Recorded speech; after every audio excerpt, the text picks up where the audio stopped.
Class 10 विज्ञान अध्याय 1 जीवों का विकास। तो इस पृथ्वी में कई प्रकार के जीव पाए जाते हैं और कई प्रकार के जीव विलुप्त हो चुके हैं। तो क्या पृथ्वी में सभी जीव एक साथ आ गए? क्या पृथ्वी में जीव धीरे धीरे आए हैं? कहते हैं कि बंदर हमारे पूर्वज है, तो क्या हम बंदरों से विकसित हुए हैं? तो यहाँ पे सवाल ये आता है कि सबसे पहले पृथ्वी में जीव कौन से आए होंगे? इस पृथ्वी में जीव का विकास कैसे हुआ? कहते हैं कि पृथ्वी शुरुआत में एक आग का गोला था, उसके बाद धीरे धीरे ठंडे हुए। तो क्या सबसे पहले कौन से जीव उत्पन्न हुए होंगे? उसके बाद धीरे धीरे जीवों का विकास कैसे हुआ होगा? इसी के बारे में हम लोग इस अध्याय में अध्ययन करेंगे, जिसमें देखेंगे कि जीवों का विकास किस प्रकार हुआ है। तो सबसे पहले हम लोग जानते हैं कि सुने हैं कि पहले पूरे पृथ्वी में डायनासोर का राज था। तो डायनासोर के राज था, उसके काल को बोलते हैं जुरासिक काल, जिसमें पूरे पृथ्वी में डायनासोर का राज रहता था। और डायनासोर के बारे में हमें अध्ययन करने में कहाँ मिला? तो डायनासोर के बारे में हम लोग जाने उसके अवशेषों से। तो जीवों के अवशेषों को ही जीवाश्म कहते हैं। इन्हीं से हम विलुप्त हो चुके जीवों के बारे में अध्ययन कर पाते हैं। तो आज से लगभग 2000 लाख से 600 लाख वर्ष पूर्व इन्हीं जीवों का राज था और इसके अवशेष भारत में ही पाया गया है, जैसे जबलपुर के पास लमेटा घाट में और नर्मदा नदी के घाटी में इन जीवों का आवास था डायनासोर का। कई डायनासोर बहुत लंबे रहते थे, लगभग 40 मीटर। कई डायनासोर बहुत छोटे रहते थे, लगभग 50 सेंटीमीटर। कई डायनासोर मांसाहारी, कई शाकाहारी, कई उड़ सकते थे, कई 2 पैरों पर चलते थे, कोई 4 पैरों पर चलते थे। और ऐसा नहीं है कि उस समय सिर्फ डायनासोर ही पाए जाते थे। डायनासोर के समय कई प्रकार के पौधे भी पाए जाते थे, जिनमें से कुछ पौधे शैवाल, फर्न, मास, साइकस, गिंको आदि पौधे हैं जो आज भी पाए जाते हैं और उस समय भी पाए जाते थे। वैसे ही स्तनधारी जीव जैसे चूहे और तिलचट्टा उस समय भी पाए जाते थे और अब भी पाए जाते हैं।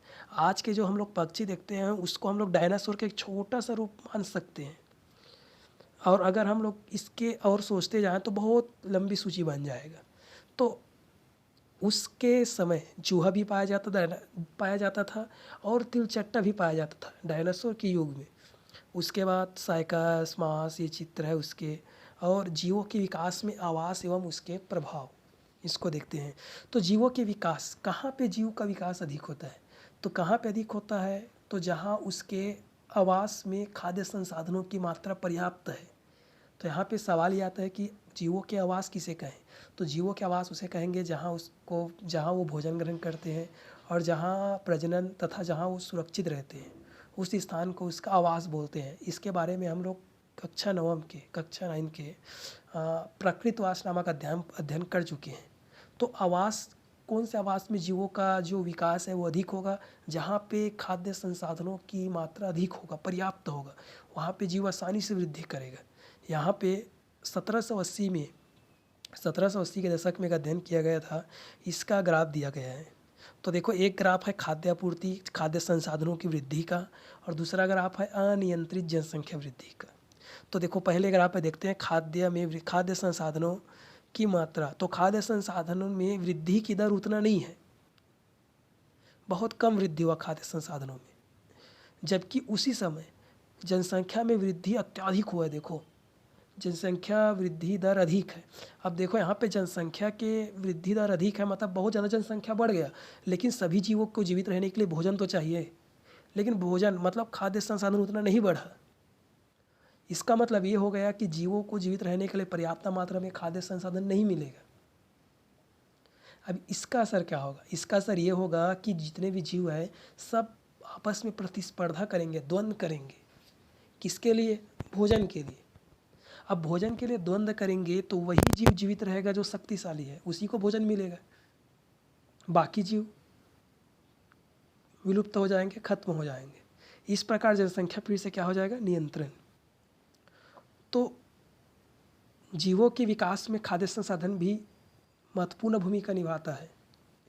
और साथ ही साथ हम लोग देखे हैं कि पहले डायनासोर पाए जाते थे, अब डायनासोर नहीं पाए जाते।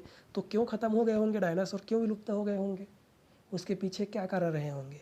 तो हो सकता है कि डायनासोर को पर्याप्त मात्रा में खाद्य संसाधन नहीं मिला होगा, या हो सकता है कि प्राकृतिक आपदा आ गया होगा, या हो सकता है कि प्राकृतिक जो भी घटनाएं घटते रहते हैं वो उसके अनुकूल नहीं रहा होगा, मतलब पृथ्वी उसके रहने के अनुकूल नहीं रहा, इसलिए पूरे डायनासोर विलुप्त हो गए। तो इसके आधार पर हम लोग कह सकते हैं कि जीवों के विकास में उसके आवास की एक महत्वपूर्ण भूमिका है। अगर उसके आवास में खाद्य संसाधन और वातावरण अनुकूल है तो बहुत ज़्यादा विकसित होंगे, और अनुकूल नहीं है तो विकसित नहीं होंगे। तो इसी के बारे में हम लोग अध्ययन कर रहे हैं। देखते हैं दो वैज्ञानिक, वेलेस और डार्विन। तो दो वैज्ञानिक थे, डार्विन एवं वेलेस, जिसका पूरा नाम चार्ल्स डार्विन और अल्फ्रेड रसेल वेलेस थे। इन्होंने जीवों के उत्पत्ति के बारे में बहुत अत्यधिक अध्ययन किए। तो इनमें से डार्विन था जो बचपन से ही प्राणियों के आवास, व्यवहार आदि के संबंध में रुचि रखते थे और उनके संबंध में जानकारी जुटाते रहते। उन्होंने आज से लगभग 200 वर्ष पूर्व जीवों की विविधता एवं उस पर प्रकृति के प्रभाव के संबंधित जो अध्ययन किए, उसके आधार पर वैज्ञानिक तथा सामाजिक सोच में बहुत परिवर्तन आया। तो ये जो डार्विन था, इसको एक बार विदेशी यात्रा करने का अवसर प्राप्त हुआ। उसे एक पानी जहाज HMS बीगल नामक जहाज में कप्तान के साथी के रूप में जाने का मौका मिला। ये जहाज अन्वेषी यात्रा में गया था। तो अन्वेषी यात्रा करने का मौका मिला, तो अन्वेषी यात्रा मतलब खोजी यात्रा। तो ये खोजी यात्रा में गया था। खोजी यात्रा का मकसद क्या था, लक्ष्य क्या था? तो उसका लक्ष्य था नक्शा तैयार करना, नए नए इलाकों की खोज करना और खनिज संपदा का खोज करना, जैव विविधता का अध्ययन करना आदि लक्ष्य था। तो उसके यात्रा बीगल, जी याद रखना, उसके जहाज़ का नाम क्या था, बीगल। बीगल का सफ़र 27 दिसंबर 1831 को शुरू हुआ और 2 अक्टूबर 1836 में ख़त्म हुआ। तो ये परीक्षा में पूछते हैं कि डार्विन ने कौन से जहाज़ से यात्रा शुरू की है, तो HMS बीगल। कब शुरू किया, 1831, और कब समाप्त हुआ यात्रा, 1836। कहाँ कहाँ से यात्रा किया, कहाँ कहाँ से गया, तो दक्षिण अमेरिका। देखो, इंग्लैंड से शुरू हुआ यात्रा, यूरोप, वहाँ से दक्षिण अमेरिका होते हुए पूरे कई महाद्वीपों तक गए वो यात्रा करते हुए, और कई प्रकार की जानकारी जुटाए। तो देखते हैं डार्विन के अवलोकन। तो बीगल में जब वो सफ़र कर रहे थे तो सफ़र के दौरान बहुत सारे अवलोकन मिले। उनमें से एक पहला अवलोकन हम लोग देखते हैं। सफ़र के दौरान डार्विन समुद्र के पानी के नमूनों का अध्ययन किया। अलग अलग समुद्र में अलग अलग प्रकार के पानी उसने अध्ययन किया। तो उन्होंने देखा कि पानी में बहुत प्रकार के जीव है और खाए व खाए जाने के अद्भुत खाद्य श्रृंखला नजर आया उसमें। एक जीव दूसरे जीव को ग्रहण कर रहा, दूसरे जीव को कोई तीसरे जीव, इस प्रकार एक खाद्य श्रृंखला नजर आया। और उन्होंने दक्षिण अमेरिका के जंगल और पहाड़ों पर भी देखे। तो उसके आधार पर उसने देखा कि सब जगह संघर्ष है, सभी जगह जीवों में क्या है, संघर्ष है, हर तरफ संघर्ष है, सब तरफ मरो या मारो। जो बच सकता है वही बच रहा है, और जो नहीं बच पाया, जो भौगोलिक वातावरण के साथ अपने आप को ढाल नहीं पाया, वो मर जाता है, जीव नष्ट हो रहे हैं। तो इस प्रकार उसने पहला अवलोकन देखा कि सभी जीवों में क्या है, खाद्य श्रृंखला का एक लक्षण दिखाई दिया। साथ ही साथ जब उसने उष्णकटिबंधीय जंगलों में देखे तो कई प्रकार के जीवों के आवास के बारे में उसने अध्ययन किया, जो डार्विन के लिए पहली बार का अनुभव था, क्योंकि उससे पहले उष्णकटिबंधीय जंगलों में नहीं गए थे। दक्षिण अमेरिका के उस पहाड़ के ऊपर उन्होंने ऐसी चट्टानें देखी जिनमें समुद्री जीव के जीवाश्म थे। देखो, पहाड़ के ऊपर के चट्टान में समुद्र में पाए जाने जीवों के अवशेष थे। इससे, और वो जब ये अध्ययन कर रहे थे उसी समय एक भूकंप का अनुभव हुआ, और भूकंप के कारण समुद्र के जो सतह है वो लगभग 3 मीटर तक ऊंची हो गई। इस आधार पर वह ये समझ गया कि हो ना हो ये पहाड़ वहाड़ जो भी है, महाद्वीप, सब पहले समुद्र में डूबा हुआ था। धीरे धीरे ये ऊपर आए हैं, मतलब धीरे धीरे समुद्र के सतह से ऊपर हुए हैं।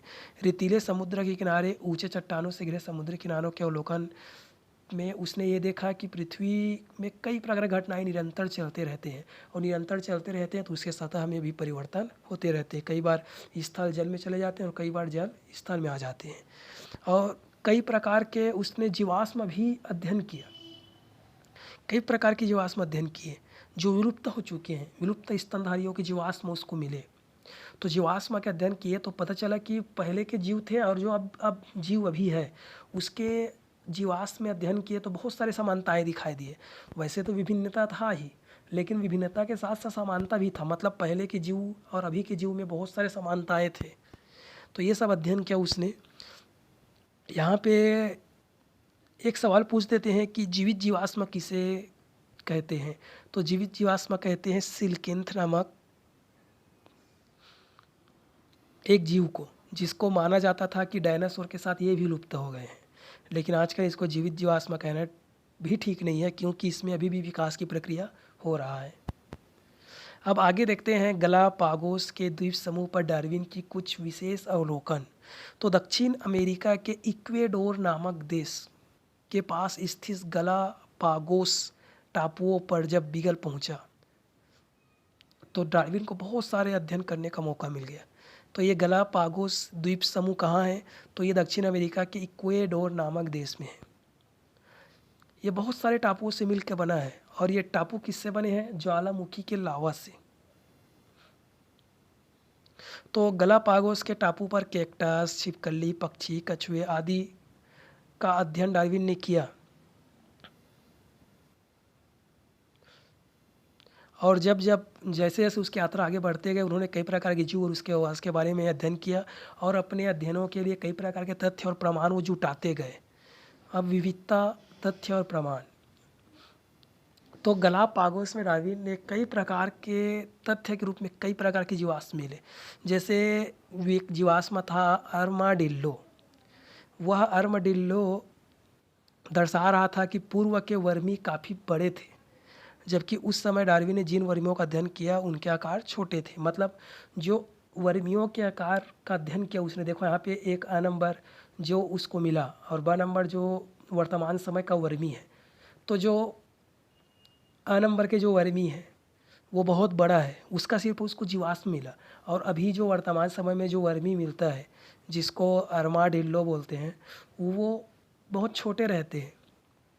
तो इससे ये पता चलता है कि हो ना हो समय के साथ जीवों के शरीर में क्या आ गया बदलाव। जैसे पहले के जो वर्मी थे वो बहुत बड़े थे और अभी वर्तमान में जो वर्मी मिलते हैं वो बहुत छोटे थे। इस प्रकार जीवाश्म को देखकर उसने अध्ययन किया, उसको पता चल गया कि जीवों के आकृति में बदलाव होते रहता है समय के साथ साथ। और उसने ऐसा नहीं है कि सिर्फ वर्मी के जीवाश्म का अध्ययन किया, उसने कई प्रकार के जीवों के जीवाश्म का अध्ययन किया, जैसे घोंघा, सरीसृप, स्तनधारी। और उसने देखा कि सभी के जीवाश्म में कुछ ना कुछ तो संबंध है। एक फिंच नाम के पक्षियों का जाति है, उसका अध्ययन डार्विन ने गलापागोस में किया। ये फिंच जाति गौरैया से लगभग मिलता जुलता है। तो डार्विन ने ना वहाँ पे गलापागोस में लगभग 15 प्रकार के फिंच का अध्ययन किया। तो सभी फिंच लगभग देखने में तो एक जैसे हैं, लेकिन थोड़ा बहुत अंतर थे उसमें। और सभी फिंच पक्षी जिनमें अंतर था ना 15 प्रकार के, वो अलग अलग टापू में रहते थे। तो डार्विन ने सोचा कि ये अलग अलग प्रकार के क्यों हो गए, है तो सभी एक ही, लेकिन अलग अलग 15 प्रकार के, मतलब कुछ ना कुछ तो अंतर है। ये अंतर कैसे उत्पन्न हो गया? किसी के चोंच में अंतर था तो किसी के पंख में अंतर था, लेकिन है सभी फिंच ही जाति के हैं। तो डार्विन ने सोचा कि अलग अलग टापू है तो उन टापुओं के बारे में उसने अध्ययन करने का सोचा। तो उन्होंने अलग अलग फिंच पक्षी के चोंच को नापा तो बहुत आश्चर्यचकित हो गए।